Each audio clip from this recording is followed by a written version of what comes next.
7h18, le Beaujolais nouveau est donc arrivé. C'est un incontournable du mois de novembre. C'est aussi un sacré business que vous allez comprendre tout de suite sur Europe 1. Bonjour Jacques Dupont. Bonjour. Vous êtes le spécialiste du vin au point. Pour commencer, elle vient d'où cette tradition qui fait que le Beaujolais sort tous les troisièmes jeudis de novembre ? Alors les troisièmes jeudis de novembre, c'est relativement récent, mais qui est du vin nouveau depuis toujours. Oui, le troisième fleuve de Lyon, ça existe depuis toujours. Il y a toujours eu une vente comme ça en tonneaux de vin nouveau, de vin qui continuait à pétiller et les gens le servaient. Il y avait un peu de dépôt, il y avait un peu des bulles. Aujourd'hui, il est un petit peu plus normalisé. C'est quoi exactement le Beaujolais nouveau ? Qu'est-ce qu'on trouve dans ces bouteilles ?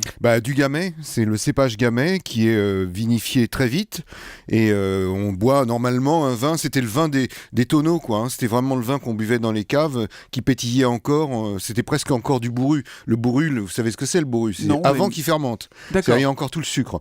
Et là c'est juste après la fermentation, donc il a encore tout plein de gaz en principe et voilà. Bon, aujourd'hui il est un peu moins gazeux. Donc c'est un petit vin on peut dire qui s'assume, qui se garde pas. C'est pas un grand vin, non, oui bien sûr, c'est un petit vin pour se faire plaisir entre copains, faire la fête, voilà, trinquer, et puis c'est une petite respiration entre la Toussaint et Noël. Hein. C'est pas plus mal que les citrouilles, franchement. C'est sûr. La différence, Jacques Dupont, entre le Beaujolais nouveau et le primeur Le Village ? Il n'y a pas beaucoup de différence. Simplement, le Beaujolais nouveau, c'est celui qu'on boit là au mois de novembre.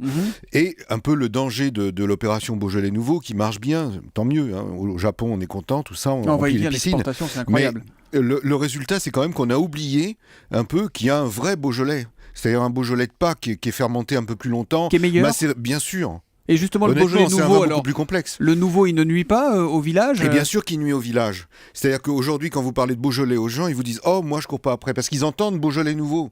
Ils entendent plus Beaujolais tout court. Or, le Beaujolais qu'on peut acheter après Pâques, on dit qu'il a fait ses Pâques à ce moment-là, et qu'on peut boire l'été, c'est un vin délicieux et beaucoup plus complexe que le Beaujolais nouveau. Alors, le Beaujolais nouveau, on en parle, on disserte chaque année sur ses arrière-goûts de bananes, de fruits, de que sais-je encore. C'est surtout un excellent produit marketing, et vous le disiez, un vin qui s'exporte de manière incroyable. Plus de la moitié de la production est vendue à l'étranger, non ? Oui, à peu près 16 millions de bouteilles vendues à l'étranger sur 32 millions, grosso modo. Hein. Et beaucoup au Japon. C'est ça, les Japonais ? Les Japonais adorent ça, j'ai même vu des photos, alors je sais pas si c'est vrai, mais si c'était vraiment du vin qu'il y avait dans les piscines, mais des hommes japonais dans les piscines en train de... C'était sur Twitter hier, ça on le voyait, on va la mettre avec le hashtag un matin, cette photo. Franchement, il faut en avoir envie quand même. Il faut avoir envie de se baigner, vraiment. Là, il doit pas avoir goût de banane. Hein. Il paraît que les Japonais boivent même maintenant du Beaujolais rosé, qu'on a fait un Beaujolais rosé pour eux. On fait du Beaujolais rosé depuis un moment déjà, parce qu'ils ont cherché à se diversifier. Il faut dire que le Beaujolais est en pleine crise, quoi. C'est très difficile pour eux dans le Beaujolais. Et le Beaujolais nouveau a d'une certaine façon contribué à accentuer la crise. C'est un peu le chat qui se mord la queue ou le chien comme vous préférez. Mais si vous voulez, s'ils arrêtent aujourd'hui de Beaujolais nouveau, ils sont en faillite. Beaucoup d'exploitations sont en faillite. Et s'ils continuent, on continue à oublier qu'il y a d'autres Beaujolais, notamment les crus du Beaujolais qui sont aussi complexes et délicieux. Mais il y a plein de gens qui ne savent pas que le Morgon, le Moulin à Vent, tout ça sont des crus du Beaujolais. Ce qu'il faut se dire, en fait, c'est qu'il faut penser au Beaujolais quand le Beaujolais nouveau sort. Il faut surtout acheter autre chose, quoi. Les autres vins du Beaujolais. C'est fait pour se faire plaisir. À un moment donné, quand les jours raccourcissent, qu'il fait gris et tout ça, bon, c'est bien, on boit un petit coup de Beaujolais nouveau.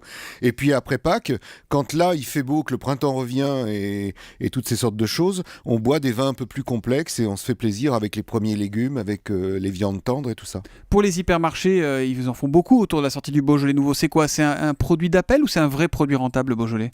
Alors, je pense que c'est un produit d'appel beaucoup pour les grandes surfaces. Moi, si j'ai un conseil à donner, c'est plutôt d'aller l'acheter chez le caviste parce que chaque caviste fait sa petite cuvée de Beaujolais.